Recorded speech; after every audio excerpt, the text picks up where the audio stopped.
হ্যাঁ, বাকি একটু অসুবিধা হচ্ছিল, সাউন্ডটা প্রবলেম হচ্ছিল, সেই কারণে আমি বাধ্য হয়ে ভিডিওটি বন্ধ করে ফেলেছিলাম।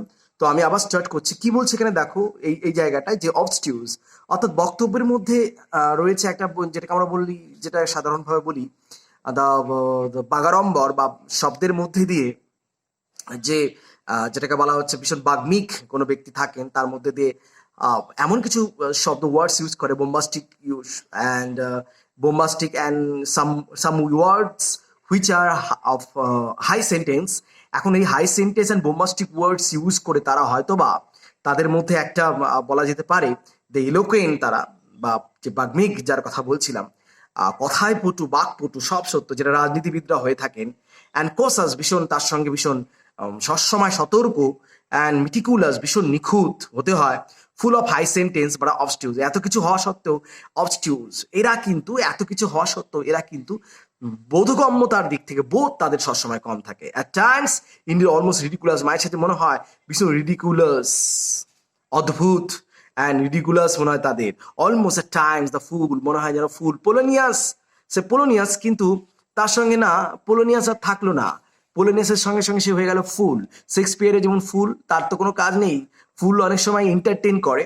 আর কিছু বক্তব্য আছে খুব মিনিংফুল ফুলদের মধ্যে, বক্তব্যের মধ্যে, বাট ম্যাক্সিমাম সময় আমরা যেটা দেখি সেটা ফুল কি করে, ফুলের যে উপস্থিতিটা সেটা খুব সামান্য, ওর কোনো ইম্পর্টেন্স সেই অর্থে থাকে না বা নেই। হ্যাঁ, তো কিছু কিছু ক্ষেত্রে থাকে, বক্তব্যের মধ্যে থাকে। তো ইনফানোর, ইনফানোর সে বিখ্যাত কথা দান্তের, I am not Aeneas, I am not Paul. সেইখান থেকে কোথাও না কোথাও আমরা এই এই হ্যামলেটের এই তোমার হচ্ছে এই লাভ সং অফ যে আলফ্রেড প্রুফকের এই জায়গাতে পাচ্ছি। এবং হ্যামলেটের বিখ্যাত সেই স্পিচ ছিল to be or not to be, তারও রেফারেন্স কিন্তু এখানে আসছে। কিন্তু কবি, আমি বারবার বলছি, নিজেকে হ্যামলেট বলছেন না। ওকে, অনেকটা হ্যামলেট না বলুন, পোলোনিয়াস বলছেন। যে পোলোনিয়াস আছেন তো বাগাড়ম্বর ঠিকই, এলোকোয়েন্ট ঠিকই, বাট বোধগম্যতা সেই দিক থেকে কম। অর্থাৎ আরো ভালো করে বললে একটু লেটে বোঝে।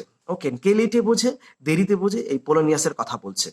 অ্যান্ড কি বলছেন, I grow old, I shall wear the bottoms of my trousers rolled. আবার বলছে আমি আস্তে আস্তে ধীরে ধীরে বাড়ছি, মানে ইন দ্যাট বয়স আমার বাড়ছে, এবং আস্তে আস্তে I shall wear the bottoms of my trousers roll. এবং আমি আস্তে আস্তে আস্তে ট্রাউজার রোলস, একটা সময় আমি কি আমার ট্রাউজার্সটা আমি রোল করে পরা শুরু করছি, পায়ের যে ট্রাউজার্সটা রোল করে পরা শুরু করছে। এটা বেশি বয়স অনেক সময় দেখা যায়, এটা রোল করে পড়ার একটা মানসিকতা দেখা যায়। অনেকের মধ্যে এটা লক্ষণীয়। কেন, নোবডি নোজ দ্যাট। এবং এইটা মিডল ক্লাস ফ্যামিলির একটা বিশেষ অভ্যেস, it's a kind of habit. তো এখানে আলাদা করে মানে খোঁজা খুব মানে হচ্ছে, মানে খোঁজা যাবে না। আর যদি মানে খুঁজতেই যাও, কোথাও না কোথাও একটা মিনিংলেস লাইফকে ইন্ডিকেট করা হচ্ছে, ঠিক আছে? এবং কি বলছে, I shall part my hair behind. চুল কমে গেছে, তাই চুলটাকে এরকম করে যাতে এই অংশটা, মাথার এই টাকটা যাতে না দেখা যায়, তাই সামনে কিছুটা চুল দিয়ে এরকম করে ঢাকা দেওয়ার চেষ্টা। Do I dare to eat a peach? কবি তখন বলছে, একটা পিচ ফলকে আমি খাবো? I shall wear white flannel trouser, আমি ফ্যানেল ট্রাউজার পরেছি, হোয়াইট সাদা রঙের। অ্যান্ড ওয়াকড দ্য বিচ, এবং বিচের উপর আমি হেঁটে যাচ্ছি। I have heard the mermaid singing to each, আমি শুনতে পারলাম মারমেডরা গান গাইছে। এখানে অনেকটাই আমরা সেই go and catch falling star, তোমার জন ডানের একটা বিখ্যাত গান আছে, go and catch falling star. একটা ইম্পসিবিলিটি, যেটা মারমেডদের, অর্থাৎ যে আমরা দেখি মৎস্যকন্যা, এদের কিন্তু কোনোদিনই কোনো সময়ে এদের গান শোনা যায় না। শোনা যায় এদের গান নাকি খুব ভয়ঙ্কর, এদের গান যারা শোনে বিভোর হয়ে পড়ে। তারপর বিভোর হয়ে যাওয়ার পর তারপর ওই মৎস্যকন্যারা সেই বিভোর হওয়া যাত্রীদের, সমুদ্রের যাত্রীদেরকে ডুবিয়ে মেরে ফেলে, ঠিক আছে? সরি। এবার কবি বলছেন I do not think they sings to me, I do not think, যেটা বলছো, sorry. I have heard the mermaids sing to each other. I do not think that they will sing to me.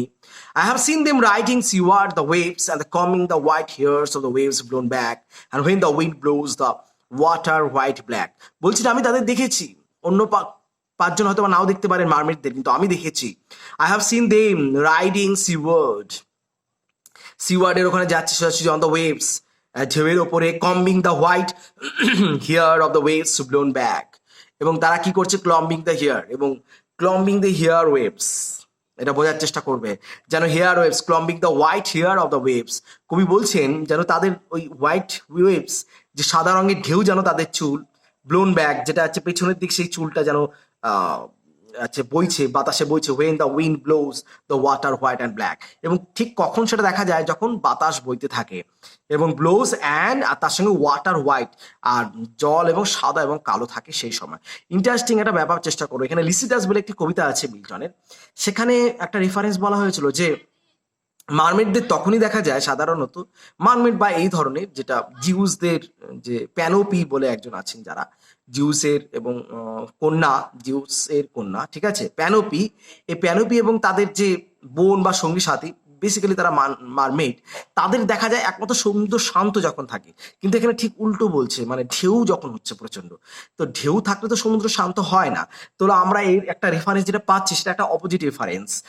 এইটা কিন্তু একেবারে আধুনিকতার একটা চরম নিদর্শন বলা যেতে পারে। শেষ পর্যন্ত কবি বলছেন, we have lingered in the chambers of the sea, but the sea girls wreath with seaweed red and the brown the till the human voice with us with drowned. We have linger in the chamber of the sea, তো সমুদ্রের পাশের যে ঘরগুলো থাকে যেখানে বিচের, সেখানে আমরা ছিলাম। By the sea girl wreath, sea girls by the sea girl, তারা মালা পরিয়েছে উইথ দ্য সি উইট, সমুদ্রের যে তোমার হচ্ছে উইট দিয়ে, উইট মানে হচ্ছে আগাছা, সমুদ্রের যে আগাছা দিয়ে লাল ব্রাউন কালারের খুব সুন্দর মালা পরিয়েছে। মালা পরাবে তারা, হয়তো বা তারা ওয়েট করছে তাদের স্বপ্নের পুরুষকে। টিল দ্য হিউম্যান ভয়েসেস ওয়েক আস, কিন্তু হঠাৎ করে কোনো হিউম্যান ভয়েসেস আমাদেরকে জাগিয়ে তুললো, উই ড্রাউন, আমরা আবার ডুবে গেলাম। ইন্টারেস্টিং, এটা হচ্ছে এখানে বোঝার চেষ্টা করি, লাস্ট লাইনটা ভালো করে আন্ডারলাইন করো। এই হচ্ছে মডার্নিজম। আমরা দেখি, আমরা কিডসের কবিতাতে দেখেছি আমরা কি, বিশেষ করে ওটুয়া নাইটেঙ্গেল কবিতাতে আমরা কি পড়েছিলাম যে শেষের দিকে একটা রেফারেন্স আমরা পাই যে তিনি নাইটেঙ্গেলের জগতে চলে গেছিলেন, কিন্তু হঠাৎ তাকে ফলন ওয়ার্ডটা তাকে ঘন্টার মতন বাজে মনে হলো, এবং তাকে সেই নাইটেঙ্গেলের জগৎ থেকে বাস্তব জগতে, তাকে পৃথিবীর জগতে আবার নিয়ে আসে। এই যে ব্যাপারটা, বাস্তব জগতে তাকে ফিরিয়ে নিয়ে আসে, এইটা কিন্তু বড় ব্যাপার।